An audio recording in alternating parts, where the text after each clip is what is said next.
When people told themselves their past with stories, explained their present with stories, foretold the future with stories, the best place by the fire was kept for the storyteller.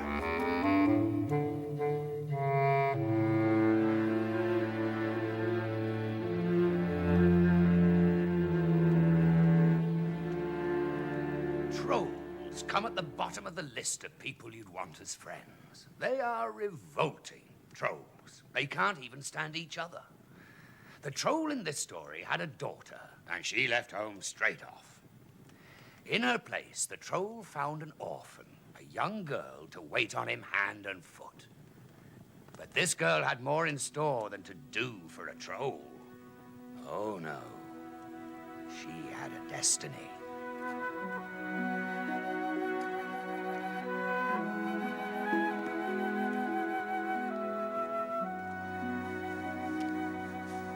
Now, Anya had no father and mother, and the troll was the other, so she obeyed him, cruel though he was. But one thing the troll could not abide was obedience. Of course, if she didn't obey him, woe betide her. I should have said, trolls are always contradicting themselves. And the troll liked to contradict himself with a heavy stick. It made a horrid sound as it flew through the air and onto the poor girl's back. Blue he contradicted on her back, black and blue. I'm off with that. Inside this sack are being 20 pounds of feathers. Strip them and pack them before I come back. Yes, sir. And remember, I'm being allergic to feathers.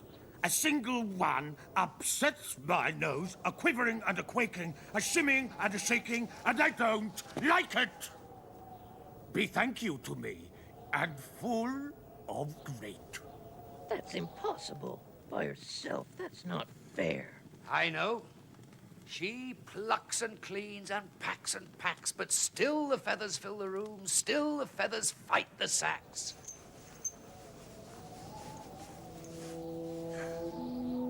Anya, don't be frightened. I've come to help you. Where have you come from? From your thoughts. Is there no one in the wide world to take pity on me, you thought? Well, there is. And here I am. Now, you're tired. Sleep.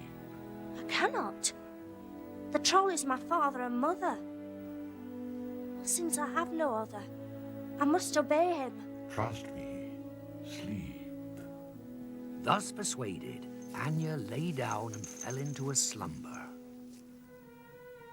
And when she woke, what a sight! What a wonder!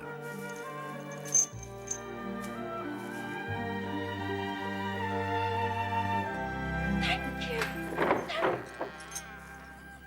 I've recurred, yes, sir. You've done it. Have you done them all? I'm gassed and flabbered. I'm found and dumb. Was that a smile? No. No, sir. I don't like smiles. Get to bed without your supper. Joe!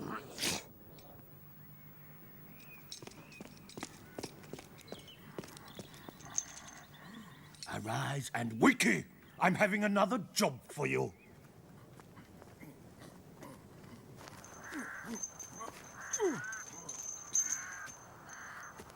So, observe this pond.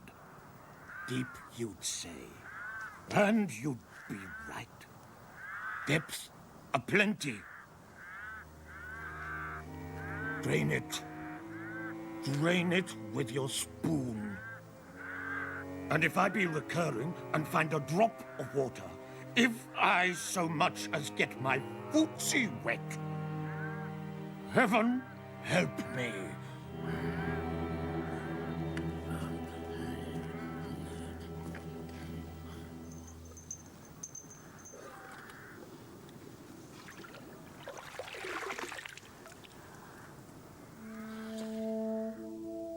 Anya. Oh, Lion, my spoon is full of holes. You're tired, my little. Lie down and sleep a while. No, I dare not. For my lord the troll will beat me with his terrible stick. Lie down. And then the lion padded to the pond and drank and drank and drank his fill, and long before sunset had drunk it dry. Well, I'm recurred. Is the pond dry? Yes! Yes? Yes, it is! How abstractly infuriating! Are we sure?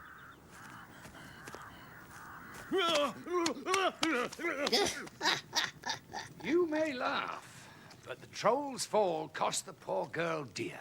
Yuck. That night she could not sleep for the colours on her back from the contradiction stick. All night she sobbed from its blacks and blues. And come the morning, the wicked troll has another task, worse than before. Impossible. All dry, you think? All finished? You'd be wrong. Now, you can build me a palatial. All the bits, all the pieces. By nightfall, miss. Hours later, she's moved one rock, a few inches. Oh, dear Lion. But now even you cannot help me. I'm to build a palace by nightfall, full of rooms and riches. You're tired, my little. Why not rest a while? I cannot. I dare not. Sleep, rest. And sleep she does, lying down beside him. And as she dreams, such magic.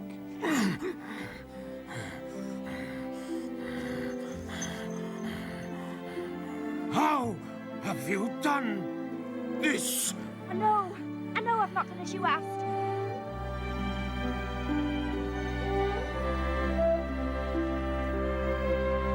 Beautiful. Oh dear.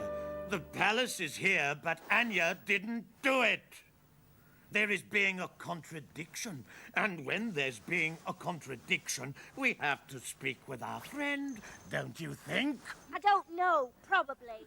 Very probably. Certain, in fact. Look, rageous.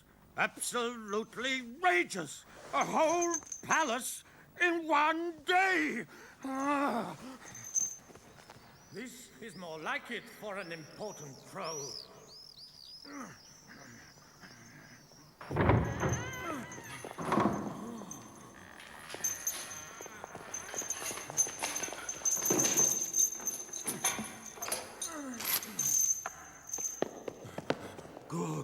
Good.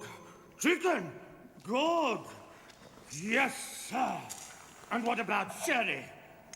Is there a celery for wine? Go and be seeing. Try that door. Can't reach. Ah!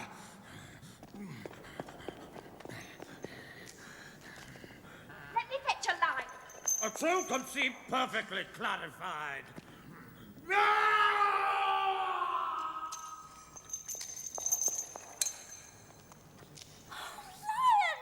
Quick! The troll's in terrible trouble! I know.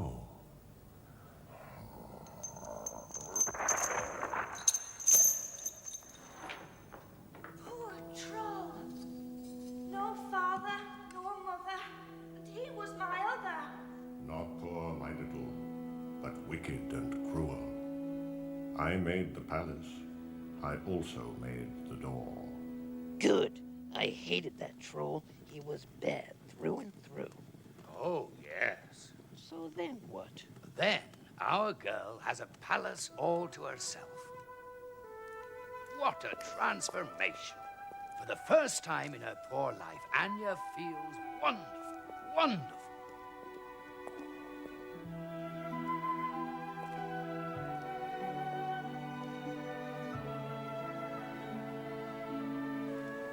when word spreads of a lovely thing alone in a grand palace, well, they flock to her, the suitors, in droves. Prince La-di-da of here, Prince La-di-da of there, but they're a trifle too much la, or a little too much d, and occasionally plain da. And a year goes by until one morning she stands sighing at her window, and oh, who's this? He looks up, she looks down, he smiles, she smiles. Little fish swim up and down her back, and suddenly each day she wants flowers in her room, flowers at her table, flowers for her hair, and gradually smiles turn to words, and words turn to whispers, and whispers turn to kisses. It's love. She falls for the gardener. Why not? She was a servant turned princess. Why not a gardener turned prince? You are my true bride. Am I? Then let no one else ever kiss your cheek. Never. Never, ever. Never, he says. Never, ever. But I'm sorry. Hurt lurks, pain prowls, sorrow simmers. Why? What happens? Does the troll come back? Oh, no. No. Well, yes, in a manner of speaking. Yes, he does. Anya's wedding day is beckoning. Her beloved sets off one morning the long journey to the village. He has appointments with the tailor and the barber and the shoemaker. Spruced up he's going to be. Won't you come? No. There is my trousseau to sew, and you mustn't see it. But I'll count the minutes until you are home. And she does. She counts the minutes, counts them into the hour when the lamps must be lit, counts them as fear curdles her stomach, counts the minutes as they turn into days, as the tears begin to come. 1, 2, 3. Where was he? No one knew. And Anya could stand it no longer. She set out alone in search of her sweetheart, until one day she finds herself wandering in the snow, lost and dejected. Anya. And without a word, the lion sets Anya on his back and starts off, bounding through the snow, huge strides, impossible speeds, over cliff and cavern, crevasse and chasm, cave and canyon, helter-skelter to a far-off land. And there, in sight of a town, the lion sets her down. Now you must go. Take these. Inside there are gifts. Use them wisely. Oh, thank you, dearest lion. And Anya walks on, carrying the 3 gifts.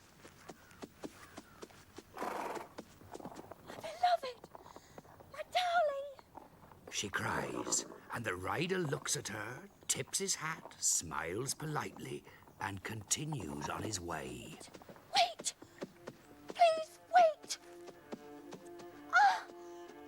No, she cries, but it can't be, it can't be. The troll. It can't be. He's dead. And then she sees a pigtail, a diamond earring, a hint of silk at the throat. It's not the troll. It must be. It can't be, but it must be his daughter. It is the troll's daughter. Twice as ugly, twice as foul, and she's riding off with her beloved. Oh, Anya's dumbfounded. How? And what's happened to her darling? He's forgotten her? She's searched the world for him, and he's forgotten her. He's gone off with a trollop. But then her resolve strengthens. I am the true bride, and he my beloved. And off she sets, determined. On her way to the town, she meets a man who tells her about the troll's daughter, the trollop. She went to visit her dad, but he disappeared. She met a handsome prince and brought him back to her castle. He's under her spell. They're betrothed. That trollop's so greedy. Sees gold, she wants it. Silver, she snatches it. She collects handsome men like ornaments. My ornamen, she calls them. So instructed, Anya hurries to the town, a scheme forming, a plan.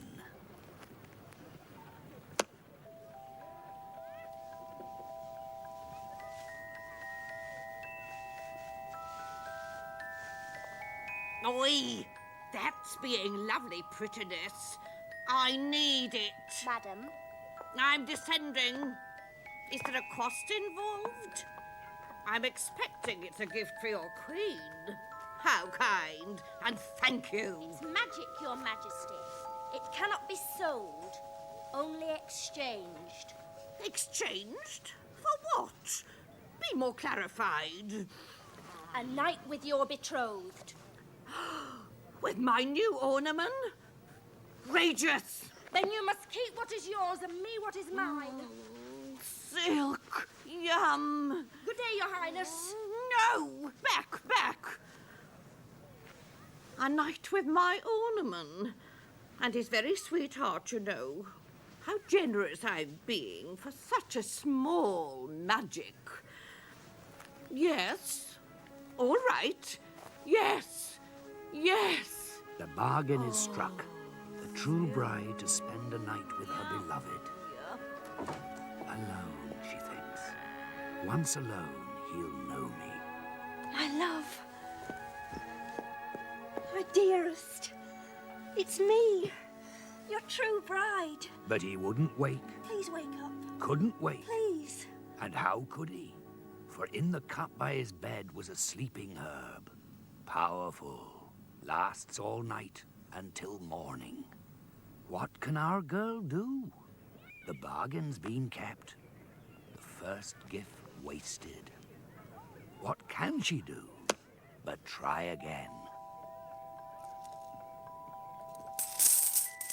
Impossible. Magically, coin after coin drops to the ground. The trollop can't believe it. Oi! I can't believe it. Quick, the trollop wants the deal struck. And once again, a night with the beloved swapped for the endless gold pieces. That night, the same story.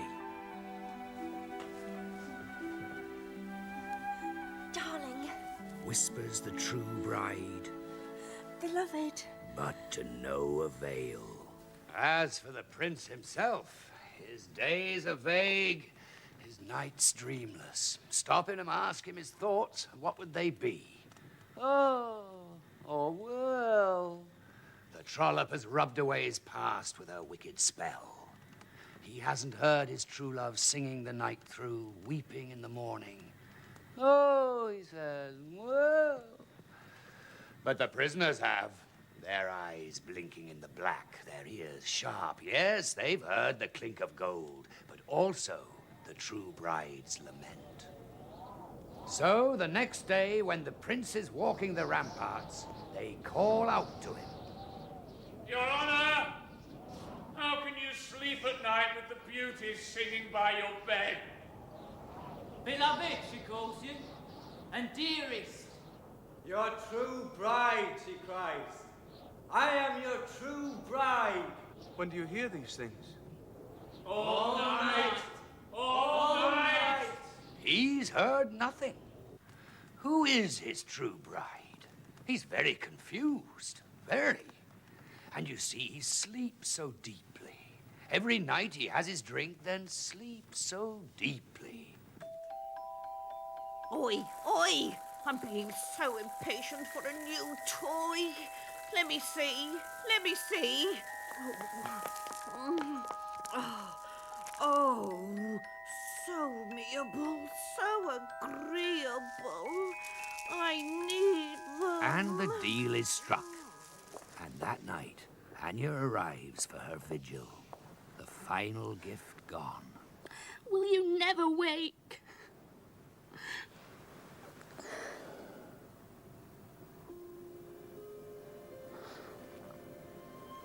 Don't cry.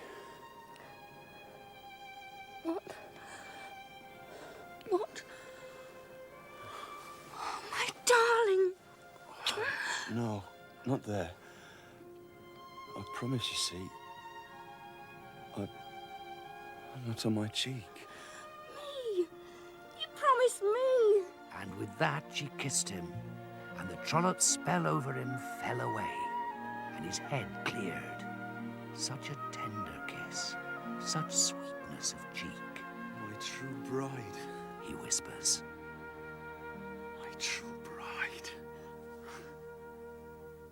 At the very same moment, in the vaults of the castle, a strange thing happens. Very odd. Oh, come back, my goldies, my silknesses, my die-dies. Ow! Too late, they've gone. They're away, the lovers, home, running home together. After them, get them back, hurry!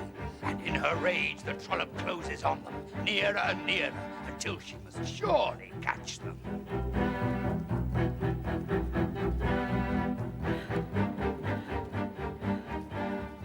But look, she can't believe it. Look who's here.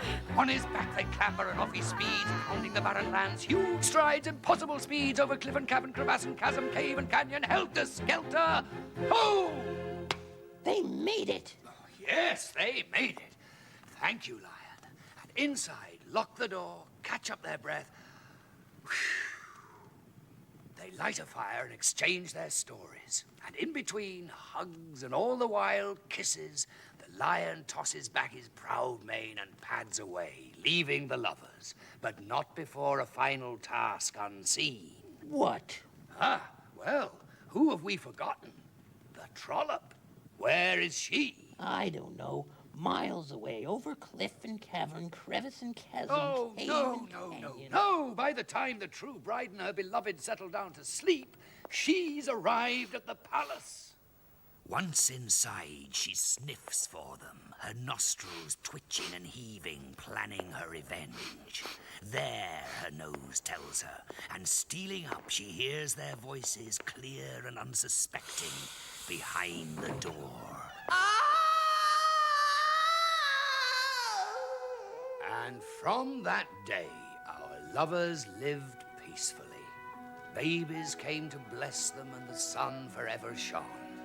And they kept a statue of the lion, whom they both called the Thought Lion. And they told their children he could come alive in an instant if he wanted to, or if they ever needed him. But the children found that hard to believe.